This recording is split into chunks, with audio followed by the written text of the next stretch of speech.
Este es el espacio de medio ambiente en France 24. Yo soy María Clara Calle y les doy la bienvenida. Y ya comenzó la Cumbre Climática de Naciones Unidas, la COP26. Esta es la cita más importante para que los países definan sus compromisos con el objetivo de limitar el calentamiento global. Pero la negociación en la ciudad de Glasgow no es nada fácil, porque hay muchos intereses encontrados. Para entender por qué esta cumbre es tan relevante, primero es necesario hablar de los 1,5 grados Celsius a los que tanto se refieren. Esta meta está en el Acuerdo de París, un pacto de 2015 con el que los países se trazaron el objetivo de que el mundo no se calentara 2 grados adicionales durante este siglo, y en lo posible que ese incremento no supere los 1,5 grados Celsius. Aunque la diferencia parece poca en los números, en la realidad del planeta cambiaría todo. Entre más se caliente la Tierra, habrá muchas más olas de calor, los huracanes serán más fuertes y aumentará más el nivel del mar, al punto de poner en riesgo a cientos de ciudades costeras. Y el agua potable sería cada vez más escasa. La urgencia es que ya vamos por mal camino. Desde la época preindustrial, la temperatura de la Tierra ha aumentado 1,1 grados y la ONU Cambio Climático estima que incluso si se cumplen los planes que tienen los gobiernos actualmente, igual se podrían superar los 2,7 grados adicionales. Por eso el momento de actuar es ahora. Y la COP26 es el mejor espacio para trazar metas más ambiciosas, porque es el único espacio donde se reúnen la mayoría de los líderes del mundo para tomar acciones frente al cambio climático. Así lo dijeron ellos. Es nuestra oportunidad para escribir la historia, es nuestra obligación actuar ahora.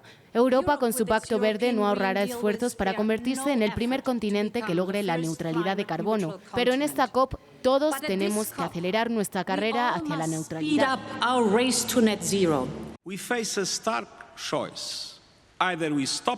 Nos enfrentamos a una decisión difícil. O detenemos el cambio climático o él nos detiene a nosotros.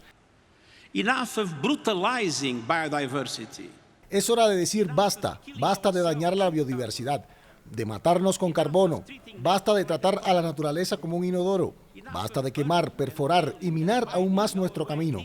Estamos cavando nuestras propias tumbas.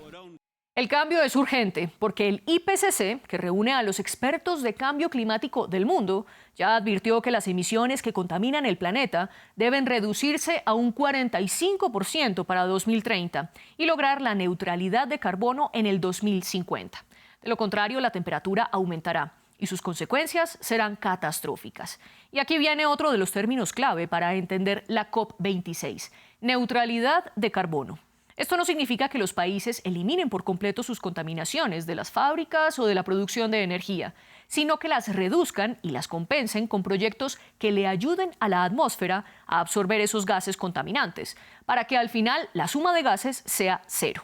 Por ejemplo, plantando árboles o desarrollando tecnologías para capturar el dióxido de carbono.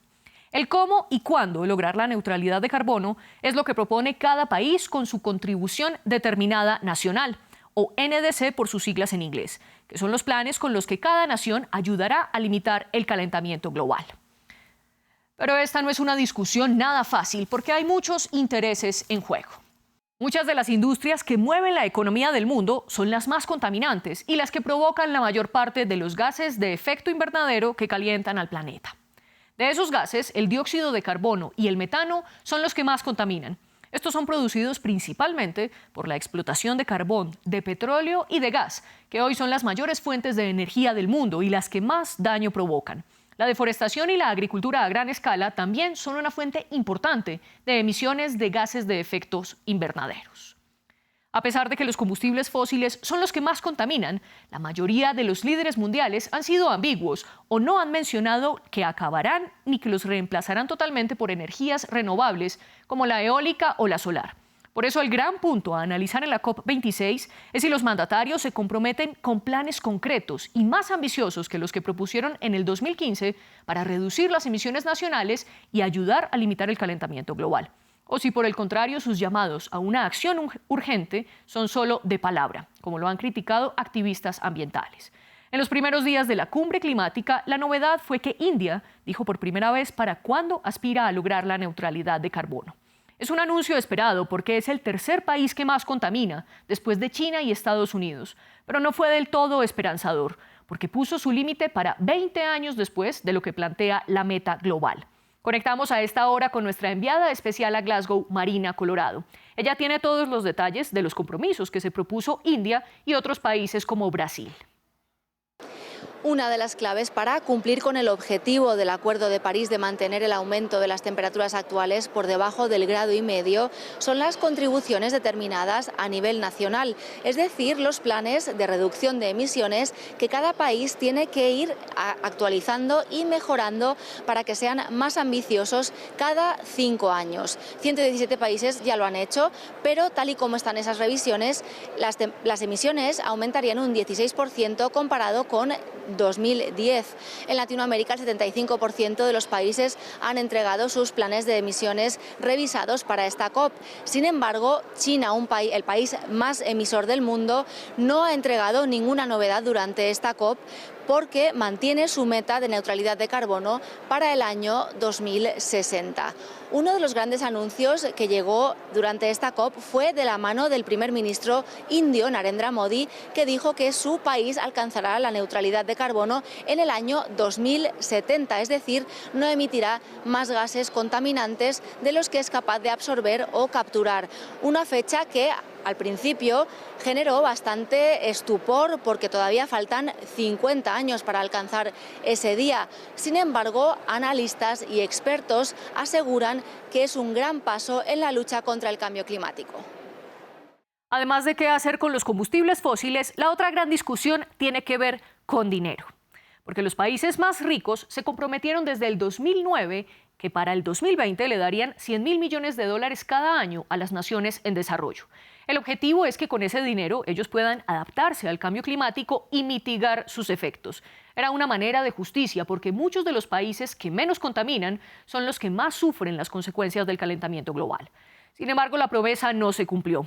La OCDE rastreó que las naciones desarrolladas han dado menos de $80.000 y la gran mayoría son en préstamos que complican la economía de los países más pobres. La idea de esta COP26 es que se establezcan nuevos compromisos para cumplir con la financiación que prometieron. Otro debate de dineros es el mercado de carbono que creó el Acuerdo de París. La idea es que un país que no disminuya notablemente sus emisiones pueda financiar proyectos en otras naciones que ayuden a reducir los gases contaminantes. Pero los mandatarios ya han intentado ponerle reglas a ese mercado en 2 cumbres climáticas anteriores y no han podido. Muchos esperan que la COP26 sea el momento para hacerlo. Lo que sí ocurrió durante los primeros días de la cumbre en Glasgow es que hubo compromisos en 2 temas concretos. Más de 100 países se comprometieron a parar la deforestación. El acuerdo lo firmaron los países donde más se talan bosques, que son Rusia, Brasil, Canadá, Estados Unidos e Indonesia. Todos los firmantes tienen el 85% de los bosques del planeta. Y también hubo un pacto para reducir las emisiones de metano, que es más potente que el dióxido de carbono, pero que se desaparece más rápido. El problema es que los 3 países que más producen este gas, China, Rusia e India, no se sumaron a la iniciativa. Únicamente estas naciones son responsables del 34% del metano del mundo. Marina Colorado desde Glasgow nos explica en qué consisten estos pactos. Curiosamente, 2 de los anuncios más fuertes durante los primeros días de la COP26 no estaban dentro de la agenda oficial. Más de 100 países productores y consumidores de productos ligados a la deforestación como la palma, la soya o el ganado firmaron la Declaración Global sobre los bosques y la tierra. Se comprometen a frenar y revertir la deforestación antes del 2030. La deforestación supone 1/4 de los gases de efecto invernadero. 20.000 millones de dólares serán dedicados de fondos públicos y privados a esta misión. Ha sido bienvenida por WWF, el Fondo Mundial para la Naturaleza, que ha recordado que ahora hay que implementarlo, porque el compromiso no es realmente vinculante, es decir, no están obligados a cumplirlo. Estados Unidos, Indonesia, República Democrática del Congo, China o Rusia, países con grandes superficies forestales, se han comprometido a cumplir con este objetivo. Sin embargo, ha habido otro anuncio importante con respecto a la a la reducción de los gases metano, una iniciativa de Estados Unidos y la Unión Europea. El objetivo es reducir el 30% de las emisiones con respecto al 2020 antes de la próxima década. El gas metano es mucho más potente que el dióxido de carbono, el CO2, dura 12 años solo, entre comillas, en la atmósfera comparado con los 100 que dura el dióxido de carbono, pero se disipa más rápidamente, algo que hace que su reducción podría ser muy beneficiosa para reducir el aumento de las temperaturas y, por tanto, la aceleración del calentamiento global y del cambio climático. China, Rusia e India, grandes países emisores de metano, no se han puesto de acuerdo para ser parte de esta iniciativa, y la reducción de emisiones haría que se podría reducir las emisiones o el aumento de las temperaturas en 0,3 grados antes del año 2040. Gracias, Marina, por el reporte. Nosotros seguiremos pendientes de todos los anuncios que se logren en la COP26. Especialmente miraremos qué tanto se comprometen a limitar el calentamiento global. Los invitamos a que se conecten de nuevo con nosotros el 16 de noviembre a las 6:45 de la tarde en hora Bogotá, Quito, Lima. Tendremos un especial sobre las conclusiones de esta cumbre climática y qué tanto se logró. Los espero y nos vemos en otra ocasión.